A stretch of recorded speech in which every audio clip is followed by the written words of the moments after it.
Salut à tous les Shinobi, on se retrouve aujourd'hui pour parler de mes simulcasts de l'année 2020-2021. C'est une vidéo qui aurait dû sortir fin décembre, début janvier, mais je la sors que maintenant parce que mes choix ont peut-être changé entre temps, et aussi je vais aussi pouvoir expliquer pourquoi mes choix ont changé. Donc je mets le générique et on se retrouve à tout de suite pour les petits extraits, enfin les petites bandes annonces des animes, mes simulcasts de cette année.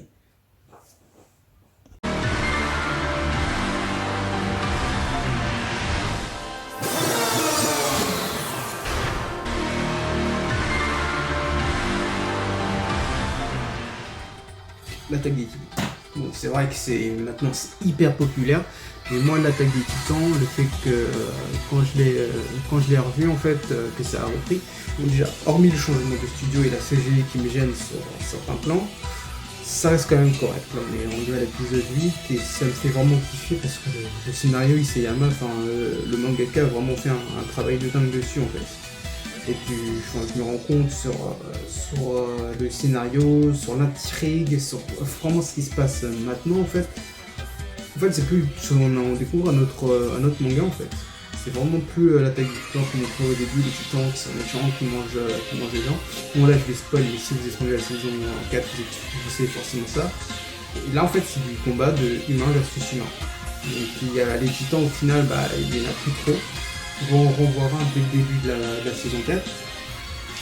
Mais on va se rendre compte très rapidement qu'au final, les titans, ils sont pas si forts que ça. Donc ça va mettre un peu une claque, on va être là, en fait, c'est les titans qui sont censés être super balèzes, et là, Rainer et les titans bestiales, ils sont déjà mettre à l'amende. Donc j'ai été assez surpris à ce niveau-là. Bon, le changement de studio est quand même assez conséquent, on le remarque assez facilement et c'est assez dommage, mais après ils ont moins de temps de production, je peux comprendre, mais c'est pas pour autant qu'il faut gruger, utiliser de la 3D partout, de la 3D sur le bataillon d'exploration lors d'un épisode 6, qui avait fait beaucoup parler de lui sur Twitter. Je suis pas pour le fait d'harceler les animateurs, ça n'a aucun intérêt, mais voilà, de leur dire, essayer de faire mieux, je sais pas, modifier des choses, parce que c'est vrai que de la full CGI partout, c'est vraiment pas beau. Au niveau de l'histoire et de l'intrigue, c'est très bien mené. Je suis là pour l'instant, je suis aux anges. Donc maintenant, on va parler de Dr. Stone saison 2. Donc la saison 1, là je vais spoil en fait. Si vous ne connaissez pas le manga ou l'anime, je vous préviendrai quand je vais spoil. Dr. Stone, c'est notre monde actuel, on va dire, où tout le monde a été transformé en pierre et son coup, le héros principal, lui, pendant tout ce temps où il était transformé en pierre, en fait, il garde la conscience qu'il compte le nombre de jours qui se passent. Au bout de fort 3000 ans, un truc comme ça, en fait, il sort de la pierre et il décide de rebâtir la civilisation d'Afrique. Donc il réanime plusieurs personnes grâce à une méthode que je ne vais pas expliquer parce que voilà, dans la saison 1 on la connaît. Et en fait, il rentre en conflit avec un qui veut juste réanimer les plus jeunes et décider de buter tous les vieux. Donc tous ceux qui sont en statut sont toujours en vie, mais l'autre il décide de les buter. Donc là, dans la saison 2, en fait, c'est vraiment le combat décisif entre les deux pour reprendre l'accès à la grotte qui permet dépétrifier les gens. Parce que voilà, les héros principaux, ils vont vraiment dépétrifier tout le monde, ils s'en foutent que jeunes, vieux, trucs comme ça. Alors que l'autre, il est vraiment en mode je m'en bats les couilles, c'est moi qui décide, je suis roi. Donc ça va vraiment être un combat assez décisif. En plus, ce que j'ai vu dans Dr. Stone, c'est que la plupart des techniques utilisées sont des techniques réelles, même si elles sont accélérées justement pour éviter que ça met que les épisodes durent 20 ans, enfin sinon les épisodes durent une tombe. Et c'est vraiment bien amené, et Dr. Stone, ça fait vraiment partie de mon kiff de ce moment en manga scientifique. Donc il y a aussi Monde lorsque je le réincarne aussi. La première saison m'avait fait bien tripper. La saison 2 a été repoussée, je crois, 2 fois. Et en fait, moi ce que j'attends de cette saison-là, c'est que ce soit tout aussi drôle que la première.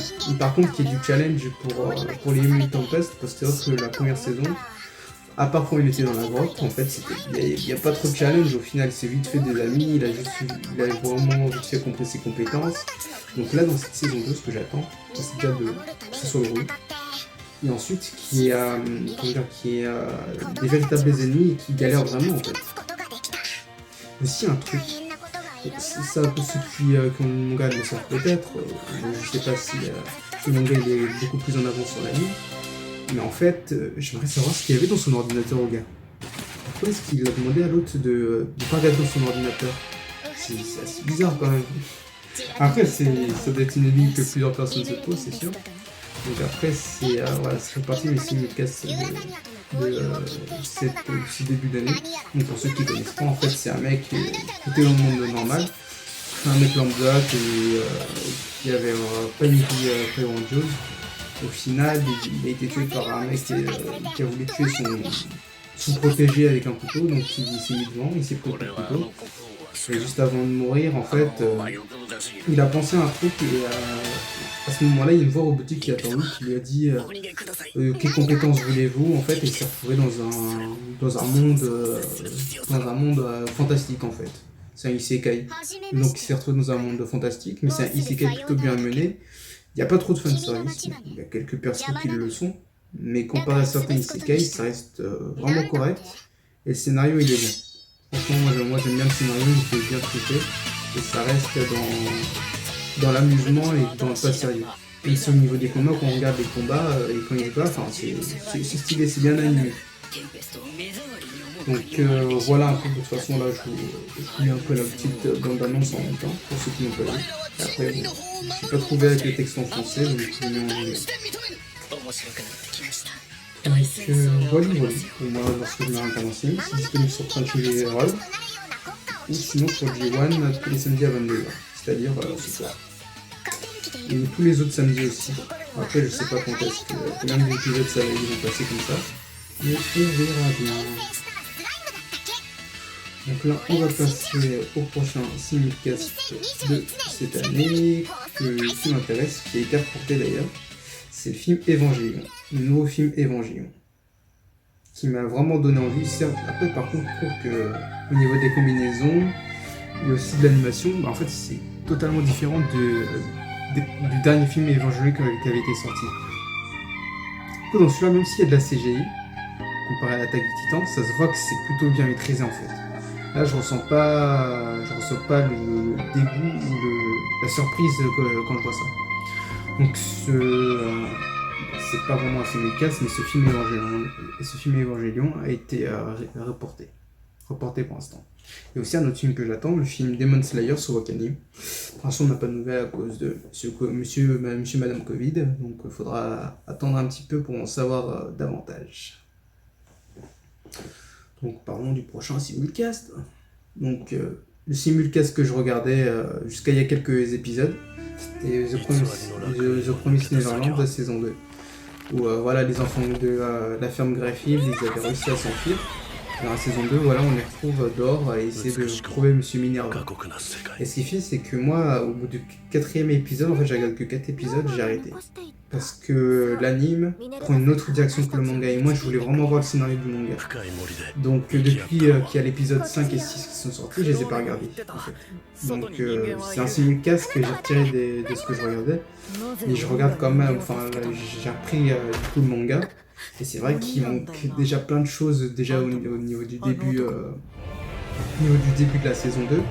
Et aussi, il y a des twists, j'ai vu plein de personnes se plaindre pourquoi l'un des meilleurs arcs du manga a été zappé dans l'anime. Du coup, en fait, j'ai vu tellement de personnes comme ça que je me suis dit, ouais, autant d'abord que je lise le manga, que je passe cet arc-là, et qu'ensuite je revienne sur l'anime pour voir éventuellement cette suite différente du manga. Donc c'est ce que je vais faire, mais ça reste quand même dans mes simulcasts et l'histoire me fait assez kiffer. Et voilà, ce qui paraît, l'auteur a changé l'anime parce que le manga, ce qui paraît, le manga commence à s'essouffler, ça rentre dans du classique en fait, alors que l'histoire était vraiment bonne. Donc c'est peut-être pour ça que l'auteur a voulu faire autre chose avec l'anime. Peut-être ça peut être bien. J'ai entendu des histoires de voyage temporel, des choses comme ça en fait dans la saison de l'anime. Donc j'espère vraiment ne pas être déçu de l'anime, même si au final je vais lire le manga, ça sera pas trop grave. Donc là on va parler mon dernier simulcast, manga anime que je connais de nom, dont j'ai lu un petit extrait. Est-ce que j'ai le petit extrait qui traîne dans le coin? Attendez.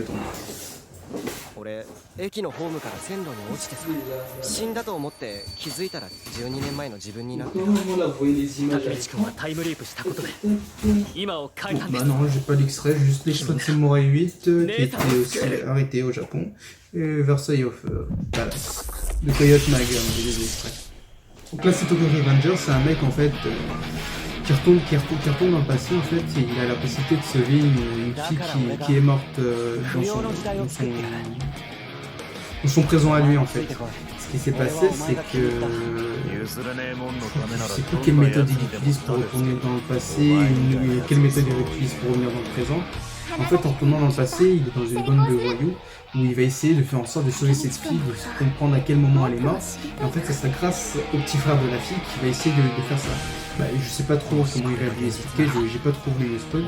Et du coup, j'attends vraiment l'anime de Tokyo Revenger. En plus, il y a le côté bande où ça se casse sur la gueule, en fait, vraiment le côté violent, où il n'y a pas vraiment de héros, mais juste un mec qui essaie de sauver une personne qu'il a aimée quand il était plus jeune.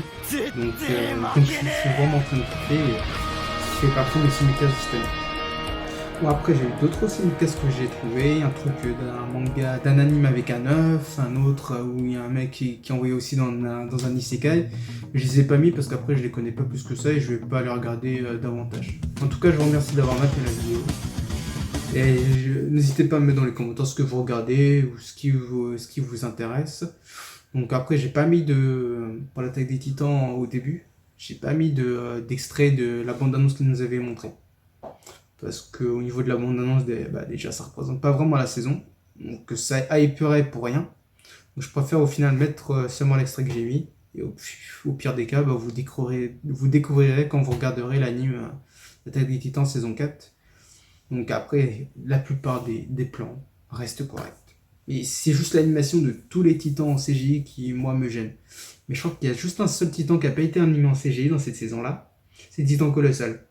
En fait, lui, ils l'ont animé en 2D. Ils ont complètement fait l'inverse de l'ancien studio. Donc après, c'est pas si grave, mais il y a toujours l'intrigue qui est là, encore heureux. Donc pour l'attaque du Titan, il y en a un autre épisode demain, 18h34, sur Academy. Donc je vous dis à plus, c'est Shinobi. Salut!